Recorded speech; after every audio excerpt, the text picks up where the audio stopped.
Teacher කෙනෙක් බැන්දාම. අනේ මේ බබා සෝරි ඊයේ කලින්ම මේ නිදිය ගත්තා දුද්දී ඉස්කෝලේ යන්න එපේ. තරහ වෙන්න එපා. මං ආපු ගම නතර කරතනින් පටන් ගන්නවා. බයි. පොලිස් කාන්තාවක් බැන්දාම. බබා ඔයා ඊයේ රැ කරපු වැරදි ටික හොඳට අහගන්න. අධික බර පැටවීම රුපියල් 1000යි.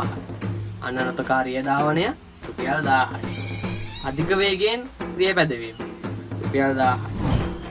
ආරක්ෂිත ආවරණ නොපැළඳීම රුපියල් 1500යි. වැරදි මන්දිරුවෙන් ඇතුළත් කිරීම රුපියල් 2500යි. මුළු දඩය රුපියල් 7000යි. මං එනකොට මේ දඩේ අනිවාර්යෙන් ගෙවලා මේ පර්ස් එකට දාලා තියන්න. හොඳද? නැත්නම් රැට කැමනේ.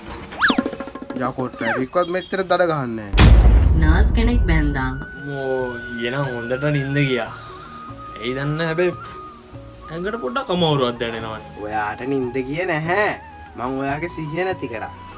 මොකක්? ඊයේ අපිට දැන් ළමයි එක්කෙනෙක් ඉන්නවනේ. ඒ ඇති හොදටම. ඉතින් දැන් එකක් ඩොලර් 35000ක් වෙනවා. මං ඉතින් පරිස්සමට දෙකම කපලා අයින් කරවුවා. අපිට දැන් ඇති වෙන්න සල්ලි තියෙනවනේ. ආයි ජොබ් එකට යන්න ඕනේ නැහැ. මොකක්?